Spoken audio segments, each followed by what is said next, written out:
The Girl Who Heard the Music. How One Pianist and 85,000 Bottles and Cans Brought New Hope to an Island. Words by Marnie Fogelson, with Mahani Teave. Pictures by Marta Alvarez McGinnis.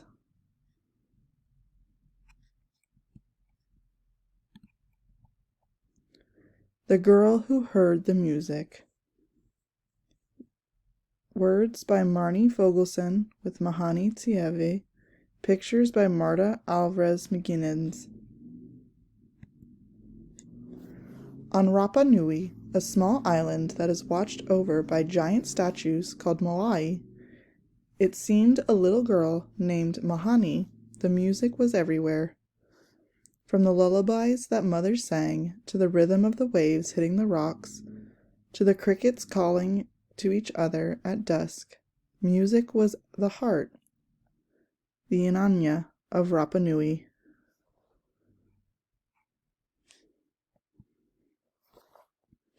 Sometimes visitors to Rapa Nui gave the children music lessons. Classical music sounded different from the ukuleles and songs Mahani knew. She fell in love with the way it made her feel, and her fingers itched to play the instruments she heard. When those visitors left, they also took their instruments and the rest of their knowledge. Every time Mahani had to say goodbye, her heart dropped like a tipani flower past its prime. When Mahani was 9, a retired music teacher arrived in Rapa Nui with a piano. A real piano! It was the only piano in all of Rapa Nui, and Mahani pleaded for the chance to learn. In the music teacher's living room, Mahani practiced the notes until one day, click! Mahani looked at a sheet of music before her and realized she could read it all, each and every note. After her lesson, Mahani zoomed down the hill to her house on her bicycle, her joy overflowing like bursts of hibisco blossoms. I can play anything now, Mahani thought. Well, almost. Sadly, the teacher's visa soon expired, and she had to leave too. Another visitor, a great Chilean pianist, also heard Mahani perform. He was astounded that Mahani had only been playing for a few months. He knew that her talent could not fully bloom if she stayed on Rapa Nui. It was hard for Mahani to leave the flowers and the crickets and the moai on the island she loved. But just like her ancestors, who were courageous explorers, Mahani voyaged into the unknown. She left the island. Mahani studied at conservatories around the world. She won international competitions. She played at concert halls, schools, hospitals, and jails. Music, she believed, belonged to everyone. As she played for audiences across 6 continents, Mahani kept Rapa Nui close to her heart. To feel at home on stage, she often wore flowers in her hair.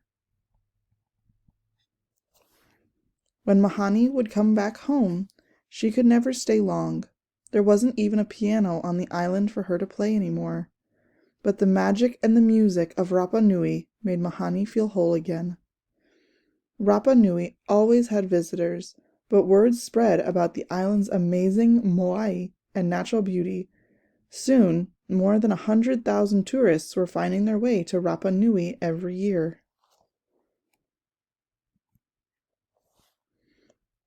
Mahani noticed that something else was finding its way to her homeland. Trash was everywhere. The vibrant blue waters around Rapa Nui acts like a vortex, trapping ocean litter and lining the beaches with it, and the tourists leave behind tons of garbage, too much for the island's only landfill. Rapa Nui is a small island, but it was in big trouble.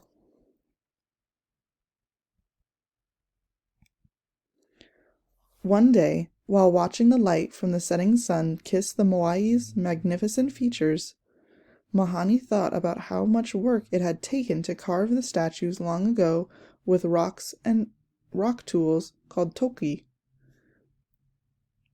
Carving a new feature for the island would take a lot of work too, but she would help.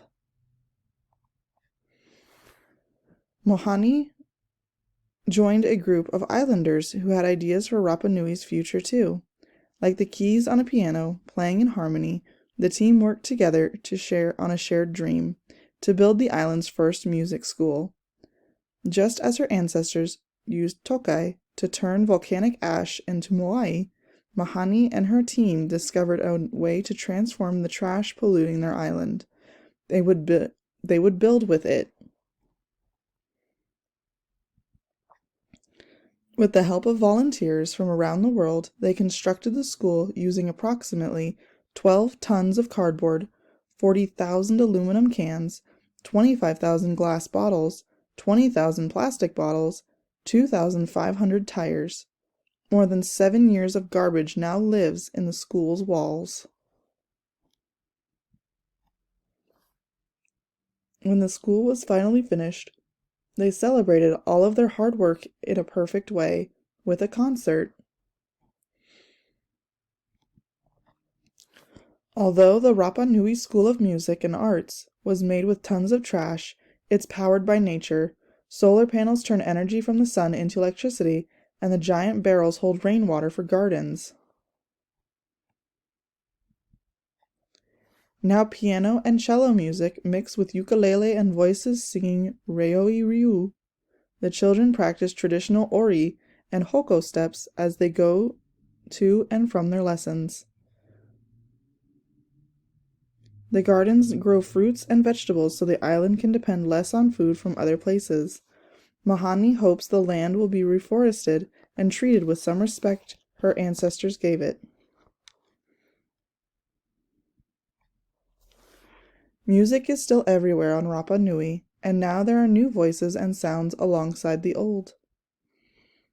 Mahani carries this music with her wherever she goes, even to concert halls and recording studios on the other side of the world. Meanwhile, pieces of Mahani's dream and her inyanya remain on Rapa Nui. They continue to bloom on this wondrous island where she first heard the music.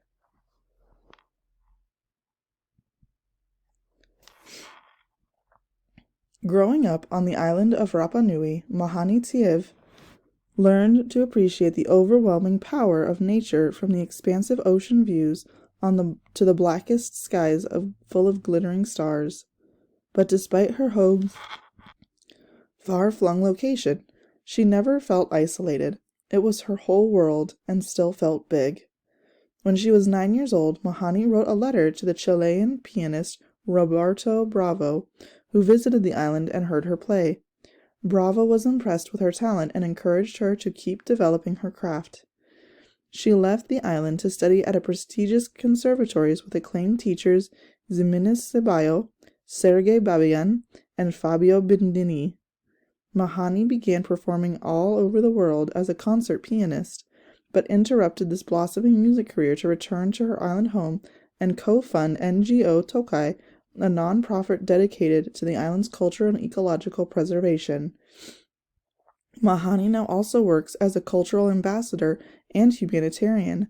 She hopes the school can serve as a model for other regions around the world, and that her story will inspire people to share more love and empathy, play more music, and work together to mitigate climate change. NGO Tokai emerged from the shared dream of a group of Rapa Nui friends to protect the island and people through the legacy of their ancestors. The Rapa Nui School of Music and Arts has given hundreds of children lessons in piano, violin, cello, orchestra, and music theory.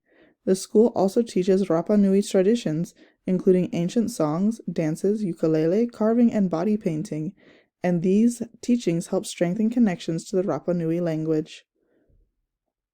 Co-founder Enrique Ica donated his land for the school and headed a team of volunteers from around the world to construct the building.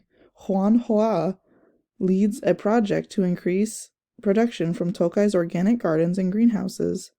using a combination of ancestral and modern agricultural techniques, and is sharing this knowledge with the community. On the world's most isolated inhabited island, food sovereignty is an important issue and a goal that the Tokai is working toward. To learn more about all of the Tokai's founders, programs, and mission, visit tokairapanui.org.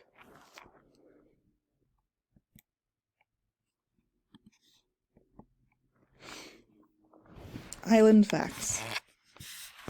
Rapa Nui is also known as Easter Island, after Dutch explorers landed there on Easter in 1722, but people had already been living on Rapa Nui for hundreds of years by then. Rapa Nui has been part of Chile since 1888, even though it's over 2,000 miles away. Around 8,000 people live on Rapa Nui year-round, but more than 100,000 tourists come each year. It's considered one of the most remote inhabited places on Earth. The nearest inhabited island is Pitcairn Island, 1,289 miles away. Mysterious Moai. The Moai are megalithic statues carved from concentrated volcanic ash and placed on ceremonial platforms called ahu. On Rapa Nui, they are known as Arinya Ora, the living faces of the ancestors. The Moai were likely first created around 600 years ago to honor ancestors and past chiefs. There are 800 Moai on Rapa Nui, and each one is different. The average Moai is over 13 feet tall and weighs about 14 tons. Scholars debate exactly how the Rapa Nui moved the massive Moai from the volcanic craters where they were carved and to the places they now stand. Island legends claim they walked there using supernatural powers called mana. Rapa Nui language. The Rapa Nui School of Music and Arts seeks to protect it by teaching it to young people there. Here are a few Rapa Nui words, ancient and contemporary. Lorana, hello and goodbye. Me uru uru, thank you. Moa, respect to oneself and everything around us. Umanya, to work together to collaborate. Inanya, heart. Ryu, ancestral song. Tokai, carving tool.